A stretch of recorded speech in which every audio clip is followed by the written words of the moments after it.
Oke, baik. Terima kasih atas kehadiran teman-teman semua. Sebentar, ada yang online lagi. Yang mau masuk.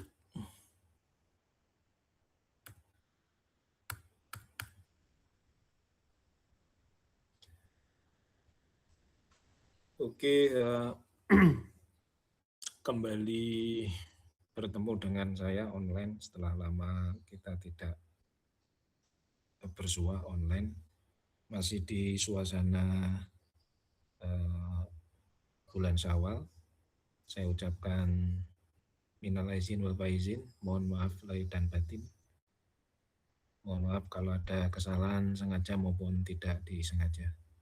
Mudah-mudahan kita semua dalam lindungan Allah Subhanahu wa taala dan sehat-sehat selalu.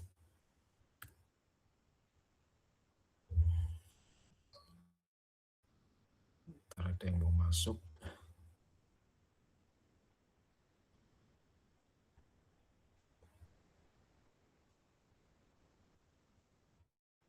Oke. Untuk menyambung materi sebelumnya, kita kemarin sudah sedikit membahas mengenai pengukuran gitu ya. Kemudian sedikit membahas mengenai sinyal-sinyal, teknik-teknik pengukuran gitu. Nah, juga sensor-sensor yang dipakai gitu ya. Nah, sekarang saya akan membahas mengenai transmitter. Transmitter yang dipakai di dalam industri ya, terutama industri petrochemical dan oil and gas gitu. Istilah transmitter di sini itu bukan sebagai pemancar kalau kita berkecimpung di bidang telekomunikasi ya, atau broadcasting gitu ya. Biasanya kita familiar bahwa transmitter itu adalah pemancar radio. Istilah transmitter di dalam instrumentasi itu merujuk pada sebuah alat yang bertugas atau mempunyai fungsi dia memberikan sinyal hasil pengukuran di sebuah proses. Hasil pengukuran ini nilainya dan besarannya sudah distandarkan atau dibakukan dan diterima di banyak vendor atau banyak user atau owner peralatan instrumen yang lain supaya bisa berkomunikasi gitu ya, atau bisa diproses gitu sinyal ini. Nah, itu istilah transmitter di dalam instrumentasi itu seperti itu ya. Ada kalanya transmitter ini punya istilah lain ya. Kalau kita belajar di perkuliahan itu biasanya disebut sebagai transducer. Nah, itu mirip-mirip sebenarnya. Karena transmitter itu termasuk bagian dari transducer. Sensor itu juga bagian dari istilah transducer. Ya, karena apa? Transducer itu sebenarnya adalah suatu alat yang berfungsi mengubah besaran fisik satu menjadi besaran fisik yang lain.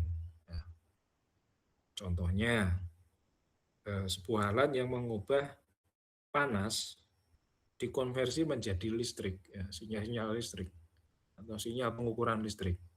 Nah, itu sensor ini dikategorikan sebagai transducer. Contoh real ini adalah misalkan sebuah termokopel yang kita bahas dulu. Termokopel itu mengubah panas, hasil panasnya nanti akan dikonversi menjadi sebuah tegangan dalam orde milivolt.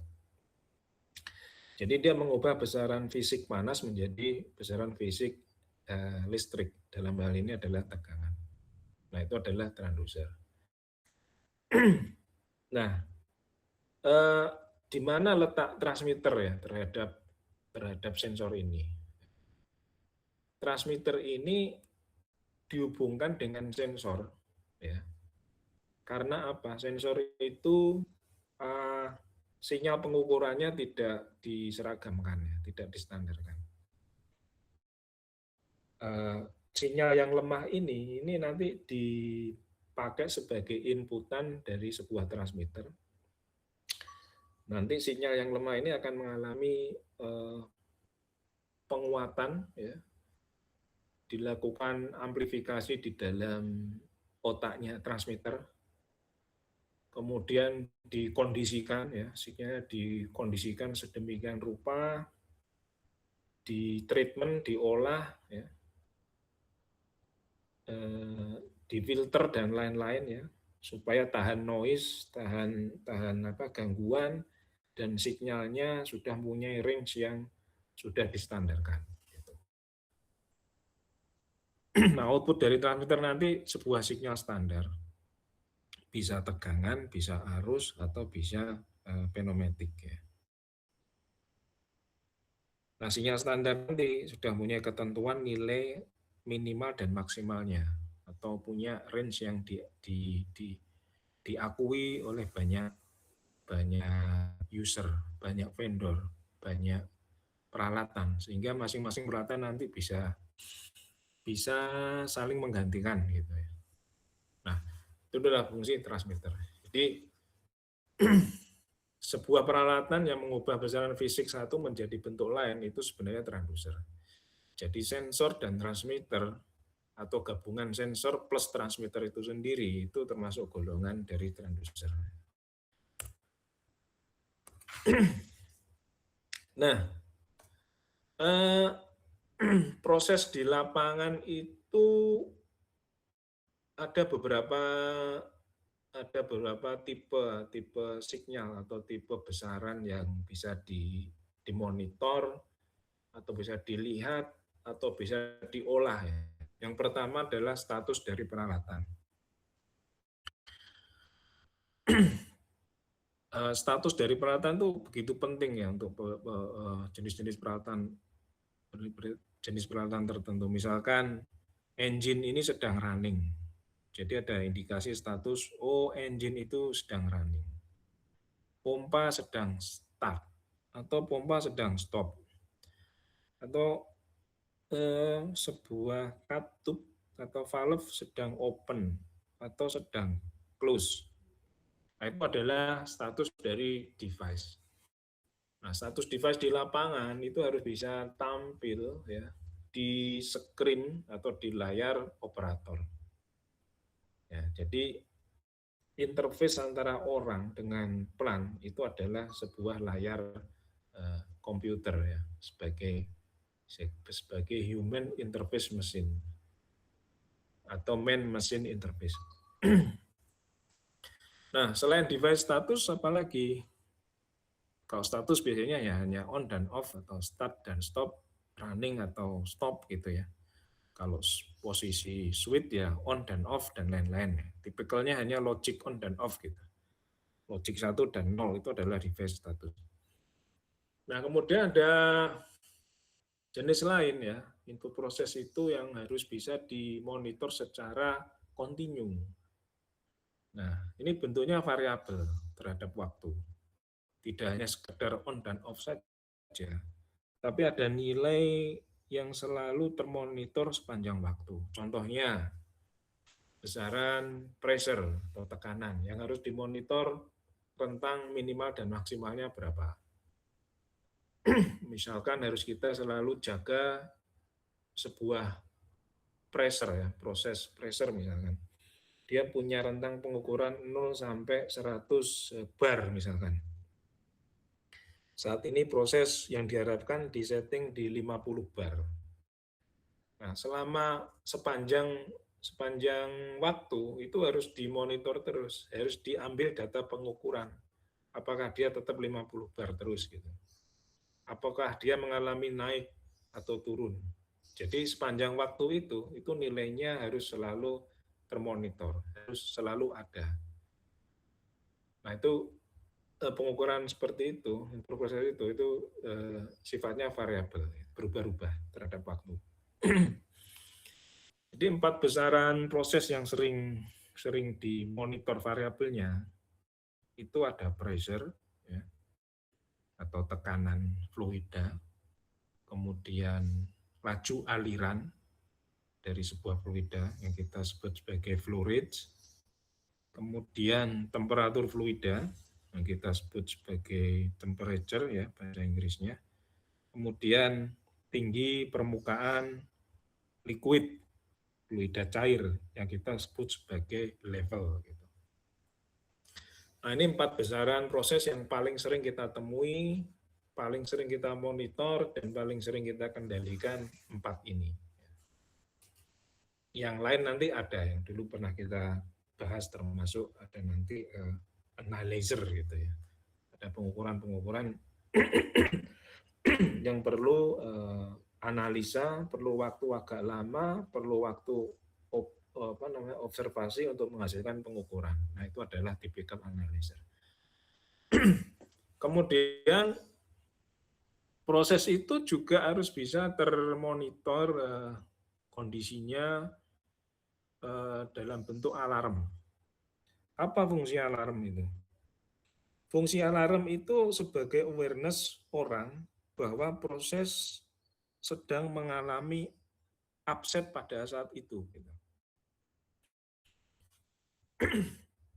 Ada kalanya proses itu banyak yang dikontrol, sedangkan interface manusia dalam hari ini layar monitor itu space-nya terbatas. Ya.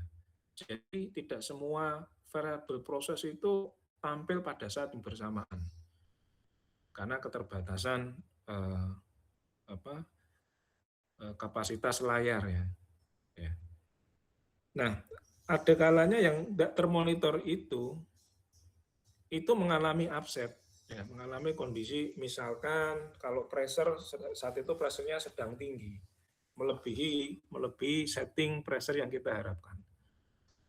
Dan saat itu tampilan kontrol atau tampilan indikasi pressure itu tidak terlihat oleh kita karena kita sedang membuka layar atau memonitor atau mengamati proses yang lain. Gitu.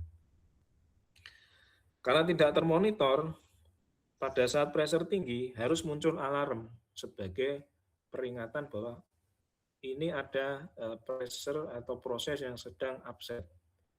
Nanti akan muncul di layar itu sebuah pop-up window yang kedip-kedip itu dan juga bunyi alarm. Ya. Nah setelah operator notice bahwa ada alarm, dia melakukan rectify. Mana sih sebenarnya yang terjadi alarm? Dia langsung membuka jendela yang bersangkutan di mana alarm itu terjadi. Muncullah nanti menu indikasi atau proses yang muncul alarm. Nah, apakah proses saat itu langsung shutdown? Tidak ya. Jadi dikasih peringatan dulu dengan munculnya alarm. Nah, ternyata proses ini setelah dibuka operator, setelah dilakukan cara pengendalian oleh operator di rectify, ternyata gagal ya. Sehingga alarm ini muncul terus. Misalkan terjadi kemacetan di sebuah valve yang nggak bisa nutup misalkan gitu ya. Karena valve itu mungkin sudah lama dan korosi, seret dan lain-lain sehingga gagal kontrol gitu. Maka akan terjadi proses yang melebihi nilai batas alarm. Semakin tinggi nilainya naik, akhirnya tidak terkontrol. Nah, kondisi tidak terkontrol secara proses itu membahayakan. Operator gagal mengatur, akhirnya proses itu melewati kondisi alarm, sehingga harus ada proteksi lain untuk menjaga aset atau menjaga peralatan atau menjaga proses itu tidak lebih rusak, tidak lebih rugi atau rusak gitu ya. Akhirnya muncullah kena namanya di luar melebihi batas alarm yang kita sebut shutdown gitu. Nah, biasanya kalau sudah nanti shutdown ada kategorinya ya. Tidak serta-merta proses itu pabrik langsung shutdown mati total, itu tidak. Nanti akan ada kategori, oh ini cukup maaf. Oh ini cukup unit shutdown. Jadi hanya pompa ini aja yang mati misalkan gitu. Jadi bagian terkecil dari proses itu biasanya disebut sebagai unit. Oh, ada kategori lain, nanti ada proses shutdown, nanti gabungan dari beberapa pompa, dari beberapa engine atau mesin yang dikelompokkan untuk menangani proses tertentu. Nah, itu cukup proses itu aja yang shutdown, yang kita sebut sebagai proses shutdown. Atau meningkat lagi dipilah-pilah. Oh, kalau ini harus total shutdown, misalkan terjadi kebakaran. Kebakaran di beberapa plant itu tidak ditoleransi ya. Jadi kalau muncul api biasanya tergantung plannya ya. Plan-plan yang kritikal yang mudah terbakar, api itu adalah apa namanya, bisa mematikan plant. Gitu. Jadi tidak ada toleransi terhadap api. Jadi kalau terdeteksi api itu harus totally shutdown yang kita sebut sebagai blackout. Gitu. Jadi semua sistem, semua pabrik, semua electrical, engine dan lain-lain itu kondisinya harus mati. Nah itu adalah alarm. Nah kemudian aspek penting dalam pemilihan peralatan yang di lapangan. Jadi tidak hanya terbatas untuk transmitter yang dipakai di lapangan ya. Peralatan lain seperti apa namanya sensor, kemudian kabel itu sendiri, kemudian terminasi dan junction box, kemudian control valve, kemudian ada shutdown valve untuk penyelamat proses, ada blowdown valve, ada sequence valve untuk on off dan seterusnya. Itu dipilih berdasarkan kategori di mana dia melayani proses apa dan di lingkungan seperti apa. Bisa aja kita memilih peralatan yang punya ring pengukuran sama, ya, tapi belum tentu cocok untuk lingkungan itu. Gitu. Ya. Jadi harus disesuaikan dengan kondisi lingkungan yang ada. Nah, aspek pertama yang harus dilakukan adalah memilih atau menentukan range pengukuran dari alat itu. Range pengukuran atau range kerja dari peralatan yang akan dipakai. Nah, ini menjadi penting ya. Jangan sampai kita memilih spesifikasi alat yang kemampuan range ukurnya tidak cocok atau tidak sesuai dengan yang kita inginkan gitu. Karena alat itu punya rentang atau spektrum daerah pengukuran dari minimal ke maksimal itu berapa. Nah, misalkan kemampuan alat yang kita beli, contoh misalkan sebuah transmitter. Transmitter ini dipakai untuk pengukuran level misalkan. Dia punya kemampuan pengukuran level ini mulai titik dari 0 sampai misalkan sampai 10 meter. Nah, dia punya kemampuan range batas maksimal 0 sampai 10 meter misalkan ini untuk sebuah level transmitter. Tapi kita mau setting di bawah itu karena kondisi proses kita tangkinya untuk level tingginya tidak 10 meter, tingginya 8 meter. Nah, kita kalibrasi di range 0 sampai 8 meter. Nah, itu masih boleh karena masih dalam rentang kapasitas maksimal range pengukuran dari alat ukur kita. Tapi kalau tangki atau vessel kita tingginya 20 meter misalnya atau 15 meter, di mana level transmitter kita maksimalnya hanya pengukuran sampai 10 meter. Nah, berarti ada daerah nanti yang tidak terukur gitu. Nah, itu yang tidak boleh ya. Jadi rentang pengukuran itu harus penting, harus ditentukan, harus sesuai. Tidak semua alat itu cocok pengukurannya. Ya. Biasanya sebuah alat yang punya rentang pengukuran lebar, presisinya akan turun biasanya. Ya. Tetapi dia punya kelebihan bisa mengukur rentang yang lebar. Cuman akurasi dan presisinya jadi turun. Gitu. Sebaliknya, kalau alat ukur mempunyai presisi yang tinggi, biasanya spektrum pengukurannya sempit. Jadi kita harus memilih yang sesuai saja, sesuai kondisi proses yang akan diukur. Yang kedua adalah kondisi operasi. Kondisi operasi harus sesuai kita memilih alat yang sesuai dengan kondisi operasinya. Ya. Apakah kondisi operasi itu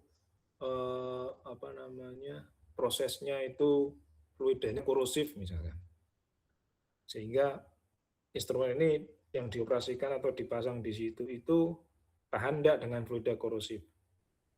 Berarti kalau nggak tahan harus diganti material sensornya misalkan, atau material pembuatnya supaya tahan terhadap korosif. Kalau tidak sesuai nanti alat kita sering rusak. Gitu. Kemudian akurasi. Ya. Akurasi alat menjadi penting juga. Semakin akurat alat, ya tentu harganya juga mahal. Nah, akurasi dan presisi ini dua hal yang penting ya dalam sebuah pengukuran dari sebuah sensor dan transmitter, itu sangat penting. Di akurat itu adalah pengukuran di titik yang kita harapkan. Dia menunjukkan nilai yang sesuai yang kita harapkan, tepat di situ. Misalkan kita mengukur pressure atau tekanan, menunjuk sekitar 10 bar alat kita. Kemudian lakukan pengukuran lagi yang kedua, ternyata nunjuknya tidak 10 bar, tapi geser ke 10,1. Kemudian pengukuran ketiga kita coba, ternyata geser 9,9. Artinya apa? Alat ini selalu berubah-ubah. Gitu. Padahal pengukurannya dari pertama sampai ketiga tadi, itu nilainya harusnya sama di 10 bar. Tapi penunjukan alat kita selalu goyang. Artinya apa? Ini memiliki akurasi yang rendah alat kita. Tidak akurat menunjuk ke poin yang diharapkan. Nah,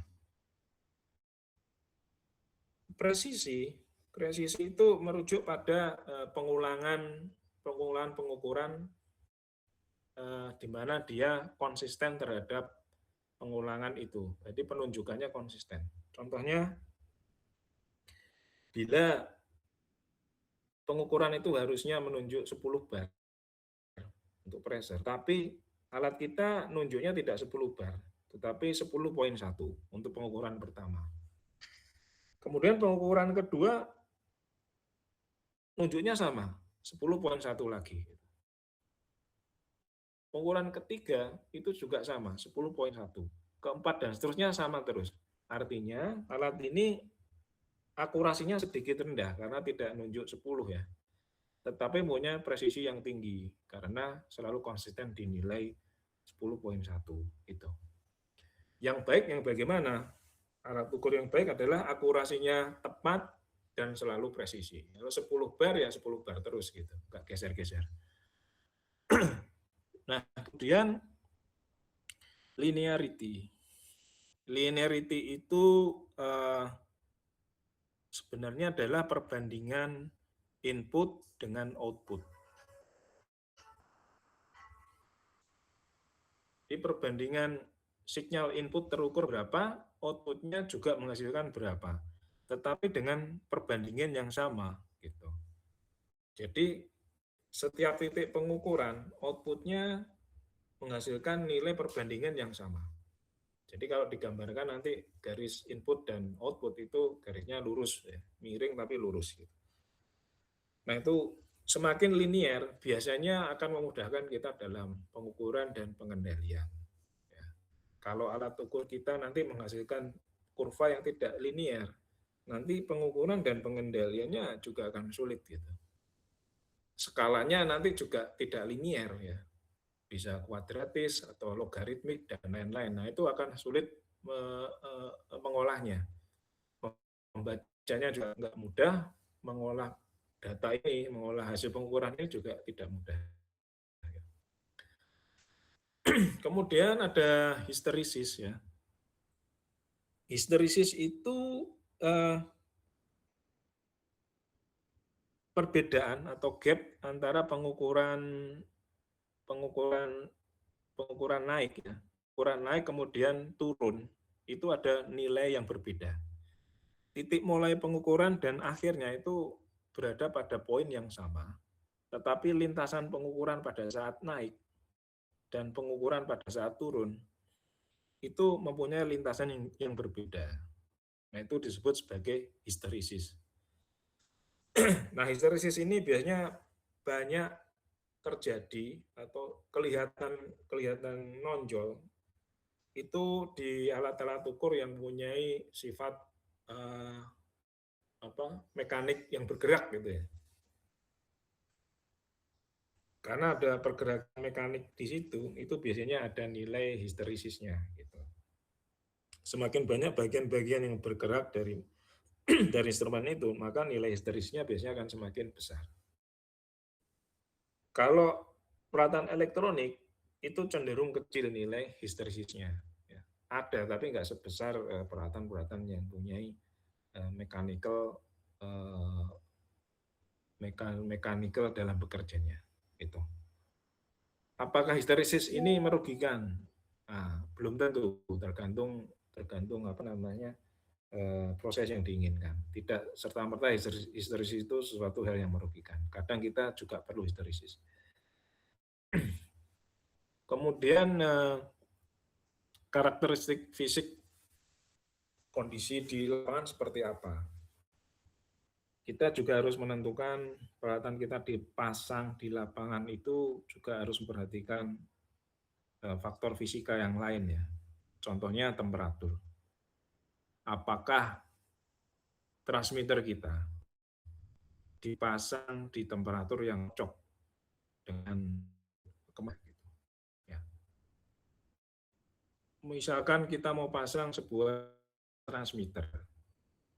Apakah pressure transmitter ini spesifikasinya memang dia untuk mengukur tekanan, tetapi ternyata tekanan yang diukur tekanan steam yang panas gitu, fluidnya panas.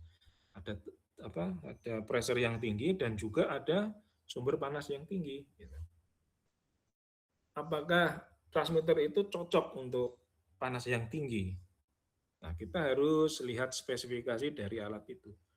Jangan sampai alat yang kita pasang ternyata hasil pengukurannya jadi nggak akurat ya, jadi nggak presisi, sering berubah-ubah, nggak konsisten. Karena apa? Karena terekspos dengan temperatur fluida yang tinggi. Nah, kemudian overpressure. Overpressure bisa juga terjadi. Ada kalanya kita men-setting proses itu nilai normalnya di sekian gitu ya, sekian persen pressure. Ada kalanya mengalami kegagalan, proses upset dan lain-lain sehingga terjadi lonjakan pressure yang tiba-tiba, yang di luar range pengukurannya. Apakah alat kita mampu untuk menahan atau mengatasi adanya overpressure ini? Nah, itu juga harus dilihat spesifikasi alat kita yang dipakai. Gitu. Jangan kita memakai alat, cukup ringnya sesuai pengukuran normal adalah sekian, kita beli yang ringnya sekian aja. Nah, gitu.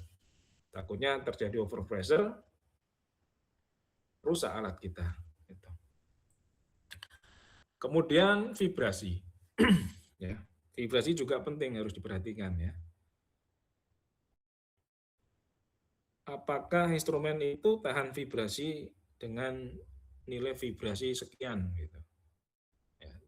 Nanti di spesifikasi alat itu akan muncul tuh. Ini tahan dengan vibrasi sekian gitu. Kalau nggak ada datanya, sebaiknya jangan dibeli gitu. Cari yang memang ada data kemampuan vibrasinya. Sebab kalau datanya nggak komplit, khawatirnya ya, atau nggak pernah diuji di lingkungan vibrasi sebelum dia dijual, takutnya peralatan ini nanti rontok ya di lapangan karena vibrasi tinggi, pipa bergetar gitu ya, engine yang bergetar. Nanti peralatan elektronik atau mekanisme di dalamnya bisa goncang, bisa gesekan. Kalau elektronik solder join-nya nanti bisa lepas gitu. Nah, tentu saja akan menghasilkan pengukuran yang tidak akurat karena integrity dari peralatan di internal transmitter itu mengalami gangguan karena vibrasi. Kemudian efek humidity. Ini seolah-olah humidity tidak penting ya, tetapi kadang krusial gitu. Peralatan di lapangan itu biasanya ekstrim ya, kondisi lapangan itu ekstrim. Temperatur tinggi, overpressure, vibrasi yang tinggi. Nah, kita kadang miss dengan humidity. Humidity itu apa? Humidity itu sebenarnya merujuk pada prosentase uap air yang ada di udara. Semakin tinggi uap air ada di udara, maka kategori humidity-nya tinggi. Nah, uap air ini menempel pada bagian yang dingin, lebih dingin dari lingkungannya, dia akan mengalami kondens. Ngumpul di situ, kemudian setelah ngumpul dikit-dikit, akhirnya jadilah embun. Nah, jadilah embun ini nanti kalau embun ini nempel di peralatan elektronik ya bisa terjadi short circuit ya. Gitu. Jadi kita pilih peralatan yang cocok dengan humidity di lingkungan. Misalnya kalau elektronik itu boardnya biasanya dilapisi coating tertentu ya, sehingga adanya uap air atau embun yang menempel itu tidak membuat short circuit ya, atau tidak mengganggu pengukuran. Kemudian power supply itu juga penting ya, harus diperhatikan tegangan kerja minimal dan maksimal yang diizinkan berapa. Jangan sampai kurang dan jangan sampai kelebihan. Kalau kurang, potensi pengukurannya tidak akurat, ya, konsistensinya hilang. Kalau kelebihan, nanti bisa terjadi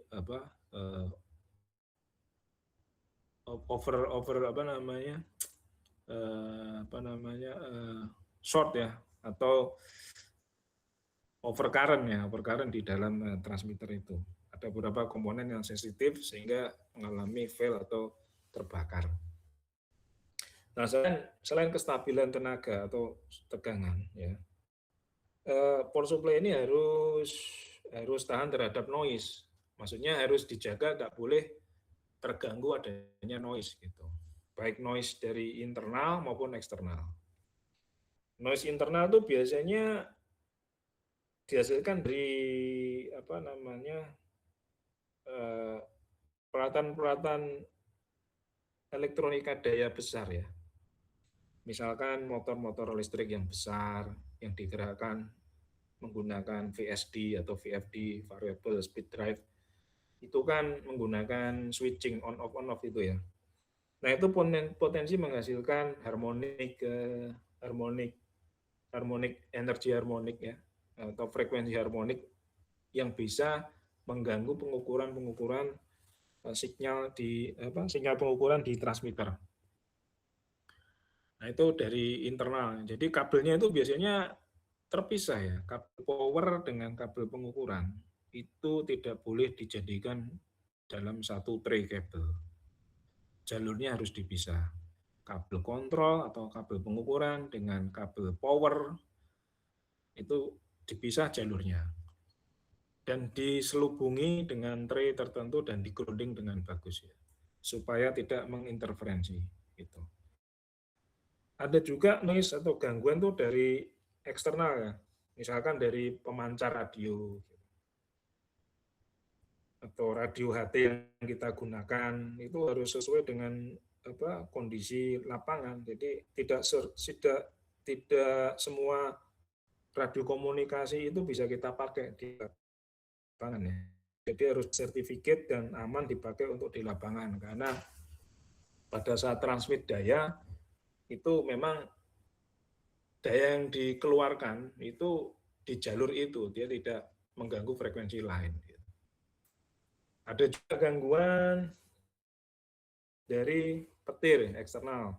Dengan petir yang terjadi, jangan sampai tegangan bocor induksi. Ya. Namanya penangkal petir kan biasanya tidak 100% energi itu dinetralkan ke bumi. Pasti ada cabang-cabang yang lemah yang bisa menyambar ke sana kemari.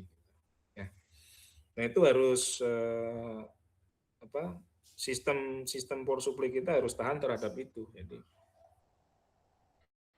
energi kecil sisa ini jangan sampai mengganggu kabel dari sistem pengukuran kita. Gitu.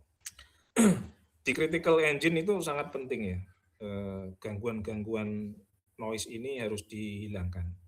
Critical engine itu biasanya kalau engine ini bermasalah itu langsung berimpact kepada proses produksi. Ya. Contoh critical engine itu misalkan power plant, di situ ada gas turbin generator ya, atau gas engine generator, itu termasuk critical engine. Jadi kalau trip, maka suplai tegangan, suplai power ke beban-beban yang dilayani itu bisa terganggu. Nah, di critical engine itu ada alat kontrol yang sensitif ya, tidak boleh dia itu sampai terganggu. Ya. Misalkan deteksi vibrasi dari engine.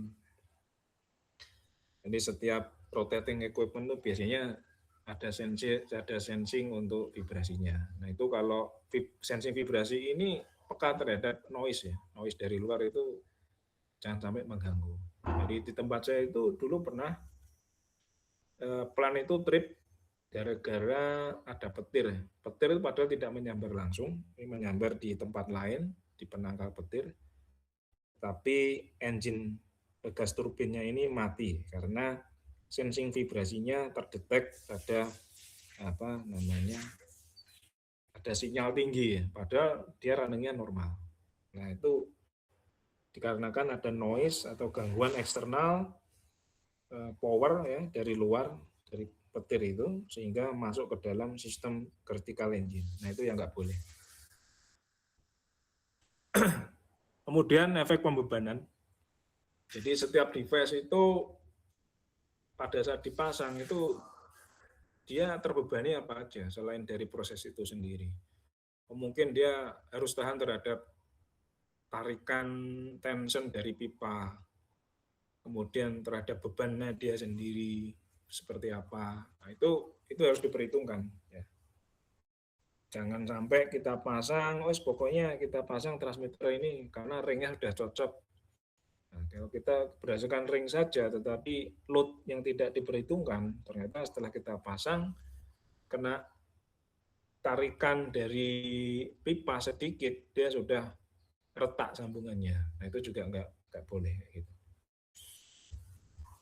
Nah setelah karakteristik fisik, kita juga pikirkan cara kalibrasi dari peralatan kita yang di lapangan. Strategi kalibrasinya bagaimana nanti? Karena alat ukur atau alat kontrol di lapangan itu setelah lama bekerja, dia pasti mengalami pergeseran. Ya. Dia mengalami drift yang kita sebut itu. Jadi secara statistik drift ini terjadi tahunan. Kalau kita belajar di ilmu kalibrasi itu nanti ada annual drift dari peralatan ukur. Jadi setelah 1 tahun biasanya secara statistik dia akan bergeser nilainya. Misalkan yang dulu yang ngitungnya mulainya dari 0 setelah sekian lama, nolnya tidak 0 lagi ternyata. Dia mulai geser 0,1 atau minus 0,2 dan seterusnya. Artinya titik pengukurannya sudah mulai geser. Nah kalau geser berarti harus kita kalibrasi atau kita adjust lagi. Gitu. Nah metode kalibrasinya apakah bisa di lapangan atau harus dilepas dibawa ke workshop. Gitu. Nah, itu harus kita pikirkan. Gitu. Kemudian dimensi atau ukuran itu juga penting ya. Penting pada saat dia mounting di lapangan itu bagaimana hook up-nya. Ada peralatan yang beda merek, fungsinya sama, tapi belum tentu size-nya sama. Ini penting pada saat kita nanti melakukan akses untuk maintenance, atau corrective maintenance, atau preventive atau predictive maintenance. Kita saat mau mengakses atau melepas atau mengkalibrasi itu cukup nggak space-nya. Gitu. Jangan-jangan kita mau melakukan penggantian karena alat ini rusak, giliran mau lepas ternyata kepentok dengan bagian lain gitu. Nggak bisa dilepas karena atasnya ada pipa gitu. Sehingga kalau mau dilepas ke atas nggak bisa. Nah, itu juga penting ya. Jadi size terhadap space yang ada itu harus diperhatikan. Kemudian usia alat juga penting. Ini walaupun kadang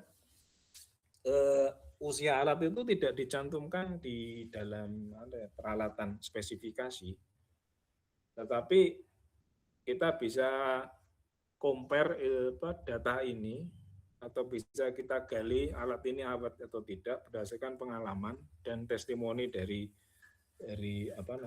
user yang lain gitu. Oh, alat ini lebih awet, maintenance-nya lebih mudah, merek ini, tipe ini. Nah, kita bisa data-data itu kita bisa pakai sebagai penentuan peralatan lapangan nantinya. Kemudian ketersediaan peralatan ini. Jadi alat ini mudah nggak di market itu didapat. Kalau sulit didapat ya nanti strategi maintenance juga akan kerepotan gitu. Ya. Jadi kalau tidak tersedia di pasar, ya nanti ada kerusakan kita sulit untuk menggantinya karena tidak available gitu. Jadi kita harus pikirkan juga ketersediaan alat ini di pasar. Kemudian produk support ini juga penting ya, support dari pabrikan. Kadang itu pabrikan setelah alat ini dikeluarkan 10 tahun yang lalu misalkan, dia mengeluarkan produk jenis yang lebih baru dan yang lama itu enggak disupport. Artinya nanti potensi tidak tidak ada lagi gitu. Ya, kita juga harus pertimbangan seperti itu, hal-hal seperti itu. Ya. Keobsoletan peralatan yang di lapangan kita pertimbangkan. Jangan kita pilih peralatan yang sudah obsolete gitu. Kemudian ketersediaan spare part. Jadi ada beberapa part yang disediakan dari vendor itu disupport apa tidak. Jadi kalau hanya sensornya aja kan kita nggak perlu ganti satu unit utuh seperti komplit set dengan transmitternya. Ya, kita cukup ganti sensornya saja. Itu sudah hemat gitu. Nah, itu adalah aspek penting peralatan yang ada di lapangan. Range dan akurasi, tadi sudah kita bahas ya, kita lewatin aja. Ini sedikit gambaran mengenai linearity. Ya. Linearity itu perbandingan input dan output, di mana perbandingannya selalu sama nilainya. Ya. Jadi kalau ditarik garis, garisnya adalah garis lurus gitu. Satu bisa 1:1, kan input nilainya 1, outputnya juga 1 gitu. Inputnya 2, outputnya juga 2, gitu. Itu perbandingannya sama. Atau 2 kalinya, misalkan inputnya memberikan 1, output transmitter ngasihnya 2. Inputnya naik ke 2, transmitter menghasilkan 4. Nah, perbandingannya tetap terus. Nah, itu munculnya garisnya lurus. Nah, itu adalah linear. Sebuah sistem pengukuran yang linear itu akan mudah nanti untuk monitor dan pengendaliannya. Tapi kalau kurvanya nggak lurus, berbelok-belok, nah nanti akan sulit ya, pengukurannya skalanya jadi sulit, pengendaliannya juga jadi sulit. Gitu. Nah, untuk hysteresis dan deadband atau dead time. Di hysteresis tadi itu lintasan pengukuran naik dan turun itu ada gap. Semakin besar gapnya berarti hysteresis semakin tinggi, semakin besar. Nah, peralatan ukur yang bagus, alat ukur yang bagus untuk case-case tertentu ya. Paling banyak itu histeresisnya ya sekecil mungkin. Kalau bisa nggak ada histeresisnya. Gitu. Jadi ngukur dia naik dan nanti turun. hasilnya harusnya sama gitu. Nah, nanti dalam kalibrasi ini akan dimonitor ya, histeresis itu. Jadi kalibrasi nanti akan ukurannya naik dari 0 sampai 100%, kemudian turun dari 100% ke 0, nanti di tiap poin antara 0 sampai 100% dan 100% kemudian kembali ke 0 itu direcord supaya tahu nilai histeresisnya. Kalau histeresisnya lebih dari toleransi, berarti dia out of spec, harus diganti gitu, alat ini. Kemudian ada namanya deadband atau dead time. Dead time itu perubahan input, tetapi alat ini tidak langsung memberikan output nilainya gitu. Dia akan memberikan output nilainya setelah mengalami perubahan input di nilai tertentu. Nah, ketidakmunculan nilai output ini itu adalah deadband. Deadband ini dalam hal tertentu itu merugikan ya, terutama untuk sebuah kontrol sistem, loop control system itu kalau dead time-nya atau deadband-nya besar, itu semakin sulit dikendalikan. Jadi harus ada treatment khusus untuk sebuah kontrol proses yang dead time-nya tinggi. Nah, contoh dead time-nya tinggi, bukan tinggi agak besar ya, tapi kadang masih bisa dikontrol. Yang paling kelihatan itu di temperatur kontrol. Kita naikkan set point sekian derajat, perubahannya tapi nggak langsung ngikutin sekian derajat itu kita inginkan. Dia butuh waktu dulu, gitu. Baru kemudian naik sesuai yang kita inginkan. Nah, semakin lebar atau semakin lama dead time, maka akan sulit dikontrol. Ya, itu cirinya deadband itu begitu. Tetapi apakah deadband itu selalu merugikan? Ya, belum tentu. Kadang kita perlu juga alat-alat yang butuh deadband yang bisa yang kita inginkan gitu. Dalam aplikasi tertentu kita butuh namanya deadband. Nanti kita bahas di topik yang lain. Nah, jadi transmitter itu sebenarnya apa? Jadi kombinasi dari sensor dan signal conditioning, sehingga dia bisa digunakan untuk pengukuran besaran proses dan dikirim besaran ini bisa secara jarak jauh atau remote. Nah, itu adalah transmitter. Ya.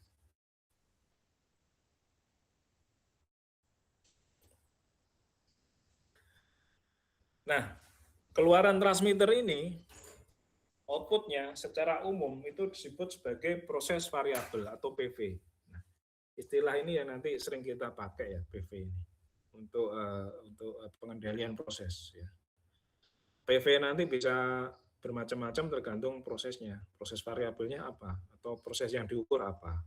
Kalau temperatur ya proses variabel PV temperatur. Kalau press nanti PV-nya PV pressure dan seterusnya. Nanti akan ada istilah selain PV itu ada SV atau set value atau set variable. Itu nilai set point yang kita inginkan. Atau ada namanya MV, manipulated variable. Jadi variabel proses dari hasil pengendalian untuk gerakan final control element. Itu istilah lain selain PV yang kemungkinan nanti kita bahas di topik berikutnya. Nah, di bagian transmitter ya, jadi pasti ada sensornya. Ya. Sensor sebagai first elemen yang berhubungan langsung dengan prosesnya. Jadi setelah dari sensor, sinyal sensor ini dihubungkan dengan inputnya transmitter. Dari transmitter nanti diolah sinyal ini sehingga menghasilkan nilai output standar yang diinginkan.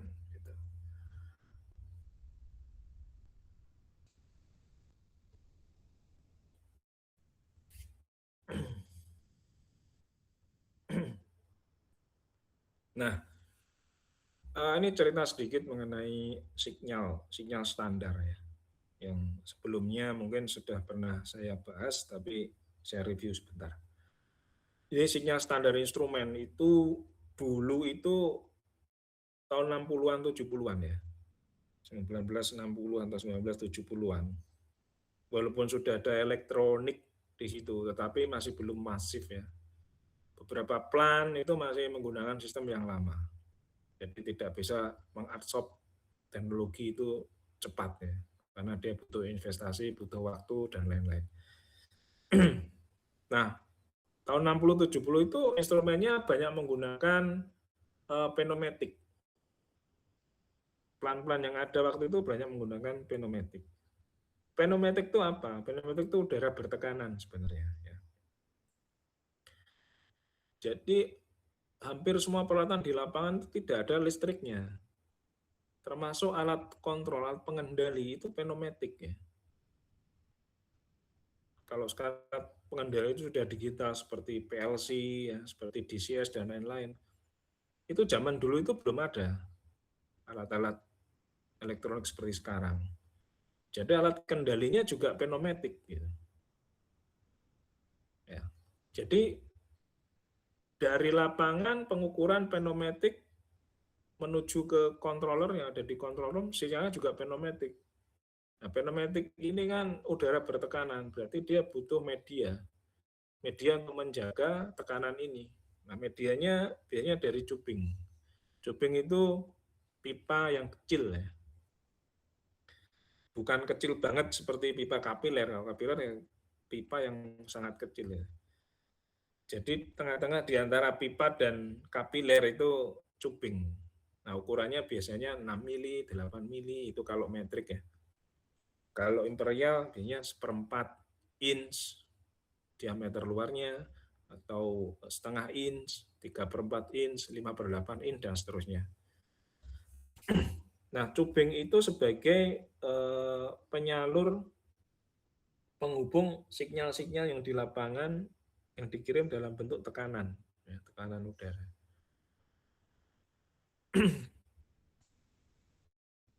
Jadi kalau banyak alat ukur di lapangan yang harus dimonitor di control room, berarti cuping yang masuk ke bangunan control room ini itu jumlahnya juga banyak. Gitu. Nah itu zaman dulu seperti itu. Nah sinyal yang dikirim itu punya ring standar 3-15 PSI atau PSI. Kalau saya nyebut PSI itu berarti PSI ini pound square inch, jadi satuan alat ukur pressure dari Amerika atau Inggris ya. Kalau PSI aja atau PSI itu tanpa G, artinya itu sebenarnya tekanan yang diukur pada kondisi atmosferik gitu, atau 1 atm. Untuk menegaskan ditulis G, G itu gauge, berarti pressure yang terukur pada kondisi tekanan 1 atm. Sebab nanti ada PSIA, ya, PSIA itu pressure square inch yang diukur pada temperatur absolut. Gitu. Jadi ini penting ya. Kalau PSI biasanya itu pasti G itu, ada G-nya. Nah, standar sinyal itu 3-15 PSI. Itu satuan imperial. Nah, kalau ada bonceng. Kalau bentar, ada feedback ya.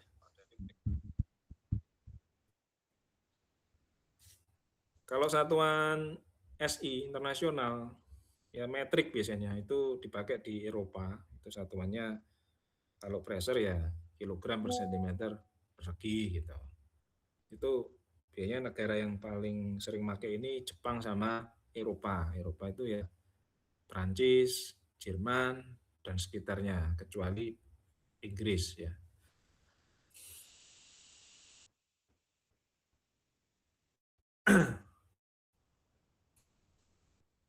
Nah, kemudian setelah berkembangnya elektronik atau elektrik ya, ada solid state, ada transistor ditemukan itu, mulailah pneumatik ini, sinyal pneumatik ini ditinggalkan, mulai diganti menggunakan listrik. Yang dulu 3-15 PSI untuk sinyal pengukuran, Sekarang diganti sinyal listrik tegangan ataupun arus. Kalau tegangan 1 sampai 5 volt DC, kalau arus 4 sampai 20 mili ampere DC itu. Kenapa dipilih listrik ya? Karena listrik lebih cepat responnya ya, lebih hemat dan hanya lewat dari seutas kabel, beda dengan cuping ya, cupingnya harus panjang, mountingnya susah gitu, kemudian nyambungnya juga nggak boleh bocor gitu. Dari sisi cost itu lebih rendah menggunakan kabel gitu. Nah, konversi sinyal, misalkan sinyal pengukuran sebuah transducer atau transmitter, itu punya range pengukuran. Range bawah itu kita sebut sebagai zero. Kalau di industri itu zero itu tidak harus nol nilainya. Yang penting titik pengukuran bawah itu mulainya berapa, itu kita anggap sebagai zero. Ya. Contoh misalkan ada sebuah temperatur yang saya ukur, titik pengukurannya mulai dari 50 derajat Celcius sampai 150 derajat Celcius. Berarti zeronya atau titik mulai pengukurannya adalah 50 derajat Celcius. Gitu. Kemudian titik poin pengukuran maksimalnya itu 150 derajat Celcius. Jadi pada 50 derajat Celcius atau zero, kalau alat elektronik transmitter sesuai standar output pengukuran, dia menunjukkan atau memberikan nya adalah 4 miliamp ya, karena zeronya di 50 derajat Celcius. Pada saat tunjuk pengukurannya itu 150 derajat Celcius, output transmitter kalau arus itu harus nunjuk 20 miliamp begitu. Nah, jadi scalingnya begitu. Jadi zero 4 miliamp pada saat 50 derajat dan maksimal 150 derajat Celcius itu menghasilkan 20 miliamp gitu. Nah, di antara 150 dan 50 selisihnya berapa? Itu kita sebut sebagai span atau span pengukuran atau span kontrol gitu.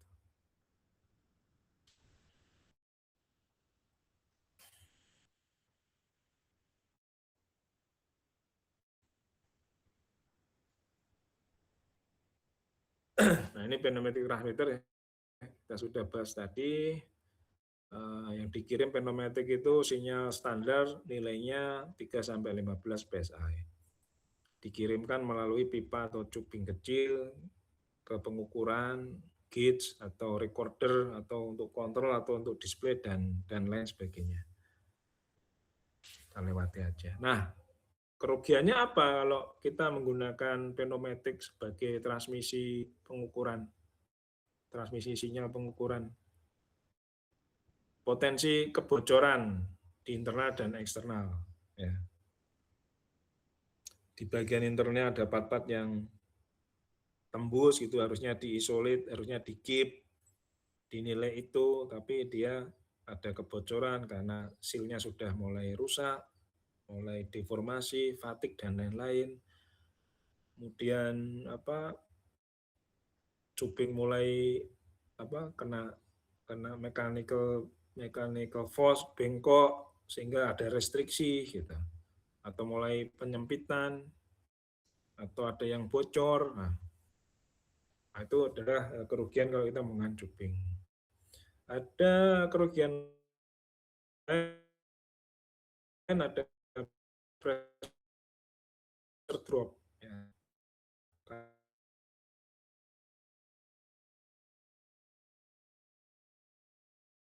Kita tekanan, kemudian pressure ini butuh konstan.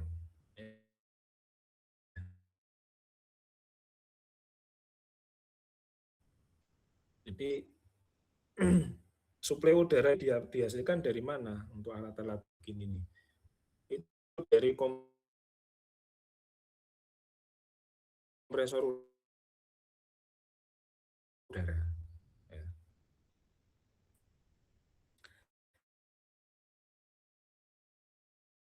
Kompresor udara yang paling sederhana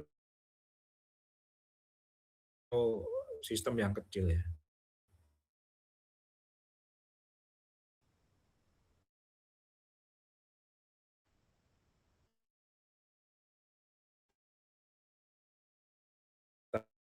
Tapi untuk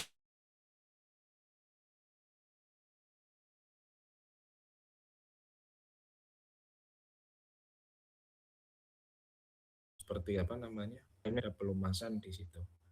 Berbeda dengan piston. Kalau piston potensi oli kebocoran oli itu tinggi sehingga kompresor ini selain mengalirkan udara, uap oli itu juga ikut terbawa. Itu. Jadi reciprocating kompresor itu untuk plan-plan yang sekarang itu sudah ditinggalkan ya, karena potensi udaranya tidak bersih. Kemudian kerugiannya sulit dikirim untuk jarak yang jauh. Ya, betul, karena semakin panjang pressure loss-nya semakin tinggi. Potensi noise ya, karena ada penyempitan, ada high dP, diferensial tekanan yang berbeda di antara cuping sehingga muncul noise. Kemudian ada vibrasi ya. Kalau semakin panjang cupingnya dekat pipa yang vibrasi, dia juga mulai bisa bisa bergerak-gerak gitu ya. Nah, itu bisa menghasilkan ketidak konsistennya pengukuran. Nanti pressure-nya bisa naik turun gitu.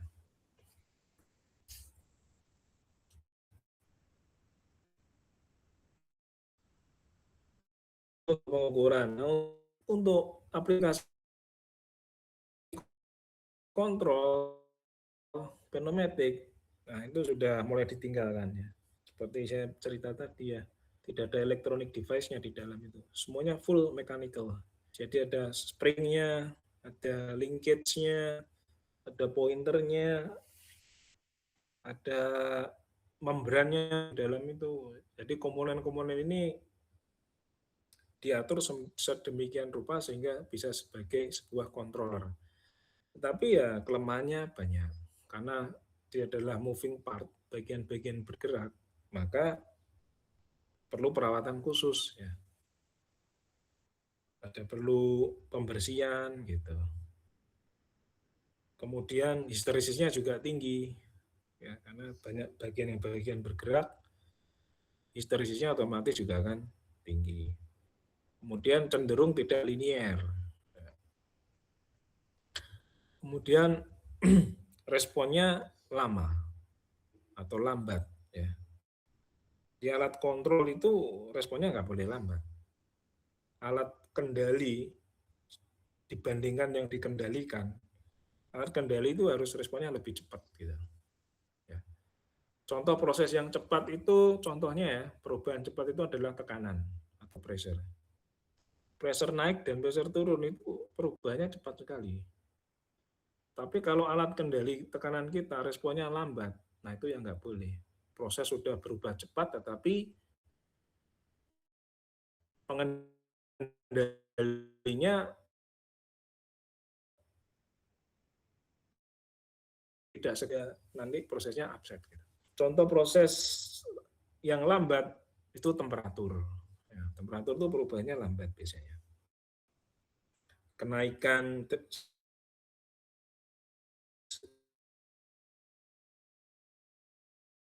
5 derajat Celcius atau penuh derajat pressure. Contoh lain cepat perubahannya pressure itu flow itu cepat ya aliran. Perubahan aliran itu tutup valve sedikit, alirannya langsung berubah. Itu salah satu contoh proses yang cepat. Kalau level bisa cepat, bisa lambat, tergantung size atau dimensi dari vesselnya. Kalau vesselnya besar, tentu saja ngisi levelnya juga lama. Tapi kalau vesselnya kecil kapasitasnya, levelnya juga cepat perubahannya. Kemudian kerugian dari pneumatik untuk kontrol ini ya tidak konsisten, jadi repeatability-nya nggak bisa nggak bisa di gitu ya, nggak bisa diandalkan. Makanya sudah ditinggalkan pneumatic controller itu. Di pneumatic hanya di sisi bagian yang sekarang banyak dipakai di sisi aktuatornya sebagai final control element. Nah, ini adalah tipikal atau contoh gambar atau foto dari pneumatic transmitter. Seperti ini. Ya. Apakah sekarang dengan kekurangan-kekurangan yang ada, adakah pelan yang masih pakai pneumatic transmitter ini? Masih ada, tapi nggak banyak. Dan itu pun bukan pabrik atau pelan yang baru, di peninggalan yang lama. Dan biasanya kemampuan produksinya juga sudah turun. Ya, jadi usernya mau mengupgrade peralatan lebih modern, dia akan mengkalkulasi ya, ternyata lebih mahal. Akhirnya dia tetap bertahan menggunakan plan alat yang ada sampai pabriknya selesai atau tutup. Gitu. Jadi kalau ganti dengan sistem yang baru, kosnya lebih tinggi. Jadi dia akan bertahan dengan yang ada.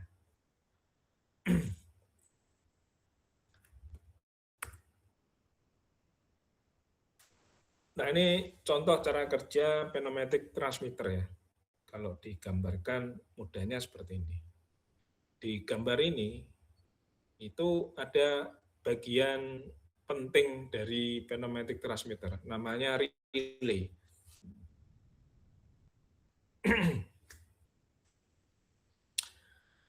Jadi relay itu tidak hanya ada di electrical atau elektronik, ya, yang kita sebut sebagai electromechanical relay, tapi di pneumatic juga ada relay, yang kita sebut sebagai pneumatic relay. Ya. Di pneumatic relay ini sebenarnya mirip dengan transistor kalau kita belajar semikonduktor ya. Transistor itu punya 3 kaki. Ya, transistor yang bipolar junction transistor itu ya. Itu ada kaki base atau basis ya. Kemudian ada kaki kolektor, kemudian ada kaki emitor. Dan ini tidak boleh terbalik kaki-kaki ini.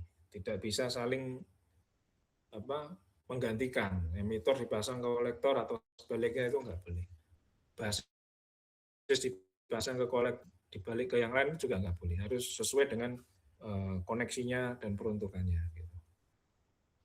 Base atau basis di transistor itu dipakai untuk mengendalikan atau mengatur laju aliran elektron dari emitor menuju ke kolektor. Jadi sinyal yang bekerja di basis itu sinyalnya kecil, tapi bisa mengendalikan laju elektron di antara emitor dan kolektor, yang jumlah harusnya besar. Nah, di pneumatic relay itu mirip-mirip dengan transistor yang ada di semikonduktor. Kalau kita, saya gambarkan sedikit ya sini. Nah, relay itu ini, saya lingkari. Relay pneumatic itu ini. Nah, relay pneumatic, namanya aja pneumatic berarti suplainya bukan listrik tapi adalah udara bertekanan. Suplainya dari mana? Masuknya di sini. Nah, di sini. Ini sebagai suplai udara bertekanan. Nah, suplai udara bertekanan ini nanti akan melewati, akan dibagi ke sini, ke relay ini. Nah, ini bagian ini. Dan juga ke sini. Ya. Jadi bercabang 2. Nah, yang bercabang di sini setelah melewati restriktor ini penghambat ya, seperti resistor gampangannya begitu. Ini untuk dibagi ke basis ini atau ke kaki ini, ke koneksi di sini dan nanti lari ke sini. Ini yang bawah ini namanya nozzle. Nozzle itu berarti ada bagian ujung dari cuping kecil ini dan itu ada lubangnya, itu namanya nozzle. Nah, lubang di nozzle nanti itu berhadapan dengan pelat, namanya flapper. Jadi flapper ini punya jarak tertentu terhadap lubang nozzle. Kalau flappernya mendekati nozzle atau hampir menutup nozzle, maka tidak ada udara yang keluar di nozzle ini. Jadi akan ada back pressure. Back pressure ini akan menekan pressure yang ada di relay, di mana relay ini ada bagian namanya diafragma. Di sini nih. Ini diafragma. Diafragma nanti akan menerima back pressure yang dihasilkan dari nozzle yang tertutup tadi. Ya. Nah, nozzle nanti back pressure ini akan diterima oleh diafragma. Semakin luas diafragma, maka akan menerima pressure yang lebih banyak sehingga menimbulkan gaya atau torsi. Torsi itu dikonversi menjadi gerakan untuk menekan katup yang ada di sini nih. Nah, di ini. Jadi dia akan menonjol atau membuka sehingga udara dari suplai ini akan lewat ke sini, kemudian disalurkan sehingga dihasilkan output lebih besar, begitu. Jadi output keluaran dari relay ini dia bisa besar, bisa kecil tergantung nozzle dan flapper.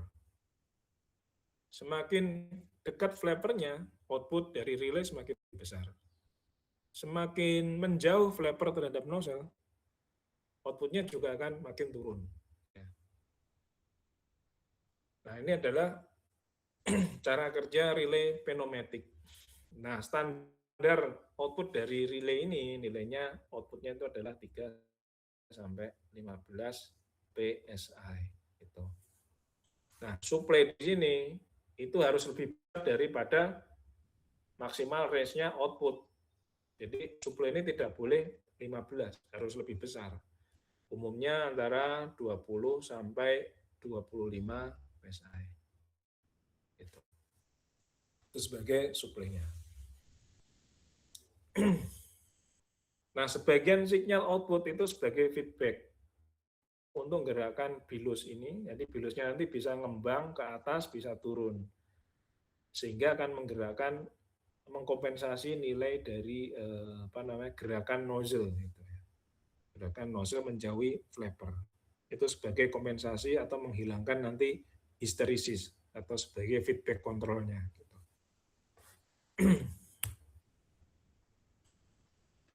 Nah, karena banyak bagian yang mekanik yang bergerak itu ya cenderung histerisinya tinggi, responnya lambat dan lain-lain, maka pneumatic transmitter mulai ditinggalkan. Ya. Sekarang mulai dipakailah elektronik transmitter. Karena apa? Dia lebih baik, dia akurat, lebih presisi, kemudian linearity-nya lebih bagus, ya, lebih konsisten, kemudian pengukurannya lebih simpel, maksudnya nggak ada bagian yang bergerak, ya, lebih sederhana dan lebih cepat hasilnya, otomatis maintenance-nya akan jadi lebih mudah. Ya. Harganya juga lebih murah. Gitu. Dan chipnya dikirim karena menggunakan listrik, itu jaraknya bisa lebih jauh karena kita menggunakan arus untuk transmisi pengukurannya. Nah, elektronik transmitter itu sekarang berkembang ya, berkembang teknologinya, berkembang kemampuannya dari yang dulu hanya menggunakan analog saja, kemudian berkembang analog plus digital yang kita sebut sebagai hybrid, kemudian berkembang lagi full digital. Nah, awal-awal transmitter dulu memang analog gitu. Itu sudah lebih baik daripada pneumatik. Ya, analog. Elektronik transmitter analog itu jauh lebih baik daripada pneumatik gitu. Tetapi analog ini hanya mengandalkan komponen-komponen sederhana gitu ya. Paling canggih isinya ya transistor gitu. Komponen pendukung yang lain ya ada kapasitor, ya, ada resistor, ada induktor yang dirangkai sedemikian rupa sehingga jadi filter, jadi amplifier, jadi signal conditioner dan lain-lain gitu. Tapi rangkaiannya tetap aja analog. Ya. Jadi banyak menggunakan gabungan transistor diskrit ya dan beberapa komponen pasif. Dan dia tidak bisa menyimpan histori, ya, karena tidak ada prosesornya, ya, tidak ada memorinya, tidak ada pengolah datanya. Gitu. Jadi kalau ada malfunction, ya, kita kehilangan data, tidak ada record table. Nah, kemudian berkembanglah analog plus digital yang kita sebut hybrid atau smart transmitter. Nah, analog digital atau hybrid ini itu gabungan antara sinyal analog dan sinyal digital. Jadi analognya tetap ada.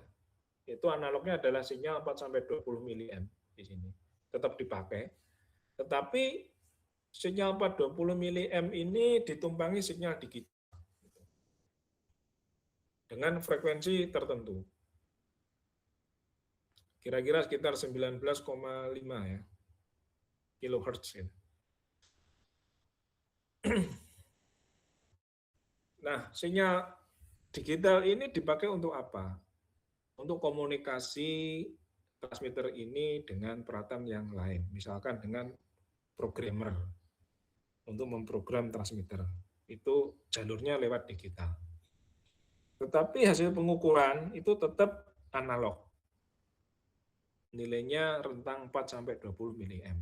Nah, jadi kombinasi antara digital dan analog ini kita sebut sebagai smart transmitter atau transmitter yang sudah lah ya.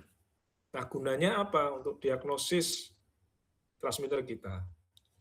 Healthy status kita bisa lihat dari transmitter hybrid ini. Apakah pernah mengalami kegagalan atau malfunction sensor? Itu bisa kelihatan di history record-nya. Ada event log-nya yang kita bisa ambil. Kita lihat, oh transmitter ini pernah terjadi loose contact di sensornya, pernah spike, pernah terjadi apa gitu. Itu kerekam di memori, jadi disimpan di memori di dalam transmitter. Sehingga memudahkan teknisi atau tim maintenance untuk melakukan troubleshoot. Gitu. Nah, itu kita sebut sebagai smart transmitter. Nah, protokol komunikasinya untuk smart transmitter itu menggunakan HART. HART. HART itu kepanjangan dari Highway Addressable Remote Transducer. Ini protokol yang sudah disepakati untuk beberapa vendor ya, sehingga kita tidak tergantung di satu merek. Kita bisa ganti merek lain sepanjang punya transmitter yang spesifikasinya sama. Tidak harus merek tertentu. Nah, perkembangan selanjutnya transmitter itu fully digital. Nah, protokol komunikasinya tidak menggunakan HART lagi untuk komunikasi, konfigurasi, dan pengukuran, tetapi sinyalnya sudah full semuanya digital. Jadi tidak ada 4-20 miliamp lagi. Nah, protokol komunikasinya istilahnya fieldbus. Fieldbus ini banyak dipakai di perusahaan-perusahaan Amerika, ya, sama Jepang.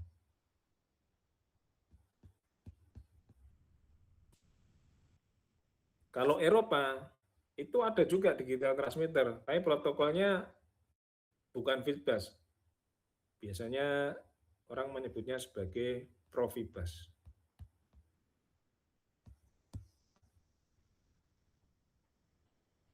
Nah, ini Profibus ini biasanya dipakai di beberapa peralatan-peralatan bermerek Eropa. Ya, paling pionirnya adalah Siemens. Ya. Siemens. Jadi peralatannya Siemens, sistem transmitter sistem kontrolnya banyak menggunakan Profibus. Nah, apakah sekarang zaman sekarang semuanya sudah transmitternya digital semua? Tidak, gitu ya. Karena Fitbus atau Profibus transmitter atau digital transmitter ini itu masih kategori mahal, investasinya mahal, gitu. Dan dia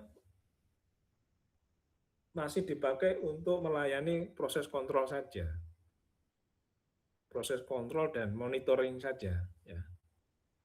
Bukan untuk sistem yang mengandung safety atau safety instrument system. Safety instrument system tetap menggunakan yang analog atau hybrid. Bahkan beberapa plant walaupun baru sekarang dibangun, itu masih lebih ekonomis menggunakan analog atau hybrid transmitter. Gitu. Ya. Di tempat saya kerja dulu, waktu di luar negeri, mereka sudah upgrade dari yang analog ke Fitbus ya, Fitbus system. Jadi semua instrumen full digital, tetapi ada menyisakan bagian yang lain yang tidak boleh digantikan semuanya digital, terutama di sisi safety instrument system. Dia harus tetap smart atau analog 420 mA. Gitu. Karena transmisi digital itu kalau kena noise ya, rawan noise, rawan gangguan, nanti nge-freeze ya. Jadi ada data-data yang hilang gitu. Atau kalau nge-freeze dia nilainya berhenti, angkanya berhenti. Dia nggak ngirim data atau error.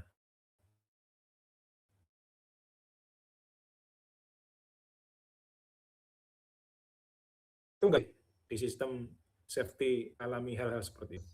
Tapi di proses kontrol dan ya. Jadi tidak semuanya peralatan yang fully digital bisa menggantikan sistem yang analog, tergantung kebutuhan dan kemaman.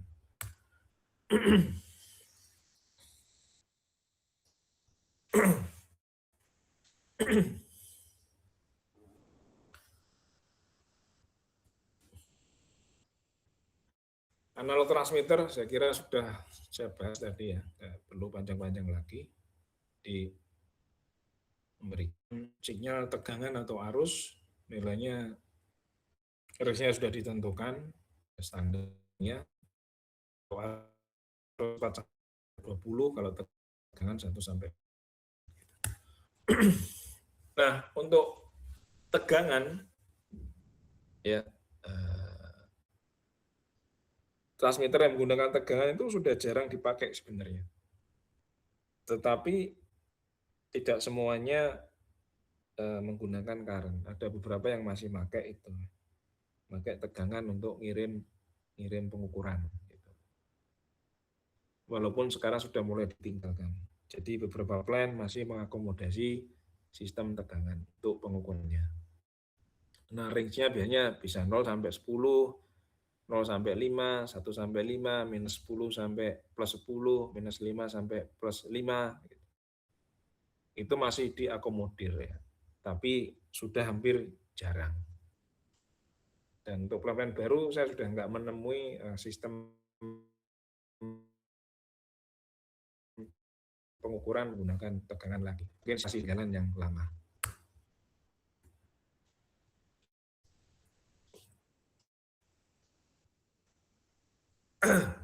Untuk current lebih solid ya, karena arus untuk mengirimkan data pengukuran itu tidak mengalami drop current sepanjang tidak ada kebocoran, tidak ada percabangan. Arus yang dikirim itu pasti nilainya sama arus yang diterima. Ya. Kita ngirimnya 2 mA, terimanya juga 2 mA misalkan gitu. Kita ngirim 10 mA juga terimanya juga 10 mA. Jadi tidak ada losses current. Makanya banyak sekarang rata-rata menggunakan current untuk pengukuran dan pengendalian. Nah, beberapa instrumen rank pengukurannya ada yang 0, dimulai dari 0 sampai 20, ada yang 4 sampai 20, ada yang 0 sampai 50 mA, ada yang 10 sampai 50 mA. Ya.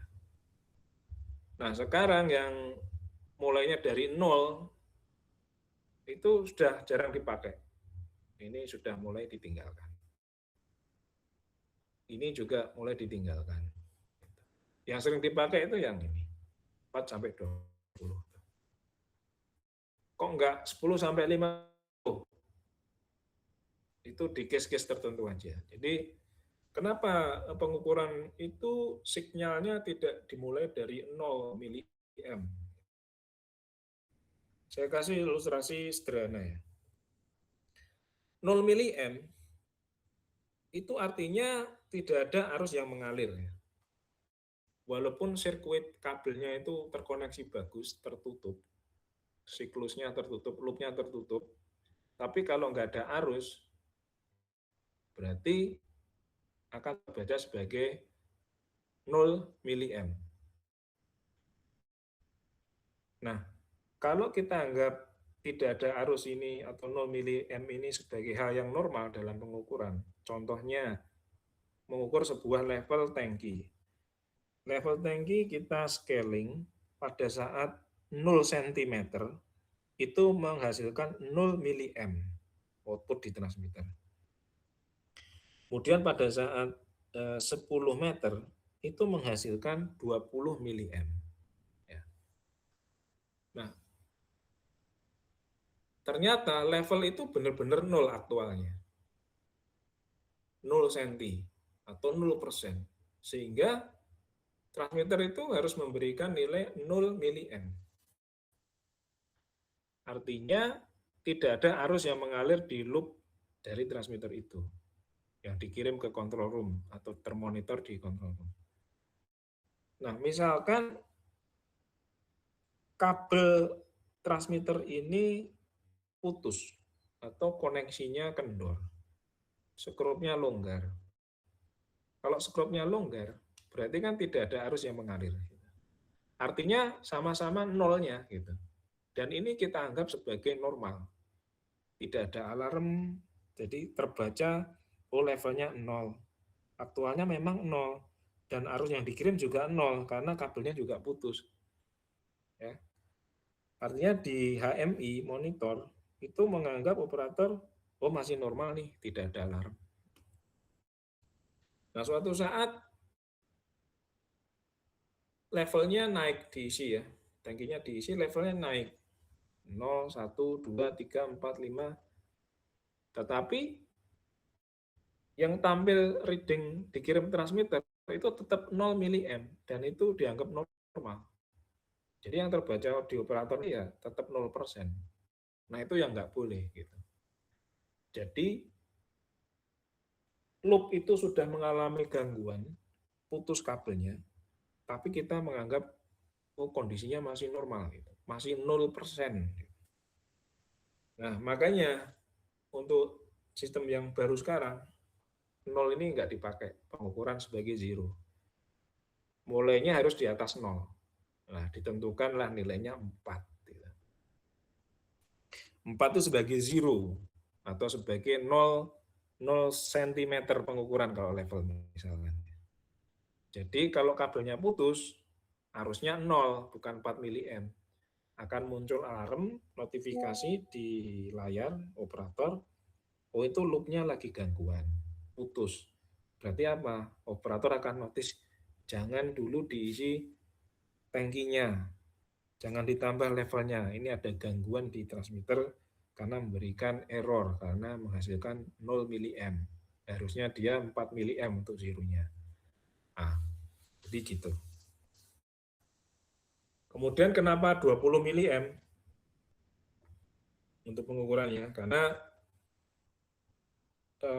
arus itu yang berbahaya manusia itu kalau di atas 40 atau 50 mAh. Jadi yang berbahaya bagi manusia itu bukan tegangan tinggi sebenarnya, tetapi arus yang mengalir ke tubuh kita. Tegangan itu potensi nanti akan melompatnya elektron atau aliran arus ke kita. Gitu. Tapi kalau sepanjang tidak ada lompatan elektron yang mengalir ke tubuh kita, tidak ada aliran, tegangan itu tidak membahayakan. Gitu. Jadi tegangan tinggi itu berpotensi, tapi tidak serta-merta membuat kecelakaan.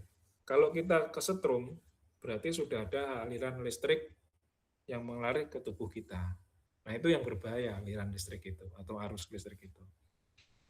Nah, 50 M atau 50 ampere itu, kalau diteliti sesuai British Standard ya, 40 sampai 50 itu mengalir tubuh kita sudah bisa kolaps. Ya. Bisa terjadi fatality atau meninggal. Ya, itu. Jadi 50 mAh itu udah nggak dipakai. Di peralatan-peralatan tertentu aja dan jumlahnya terbatas biasanya. Untuk pengukuran-pengukuran biasa, kita sekarang makanya 4 sampai 20 mAh dan itu sudah disepakati dan banyak dipakai di peralatan walaupun berbeda merek. Gitu.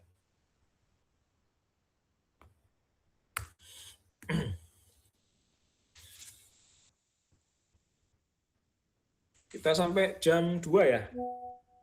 Ya udah selesai ya? Iya, Pak. Mungkin ada pertanyaan dari teman-teman sebelum saya akhiri.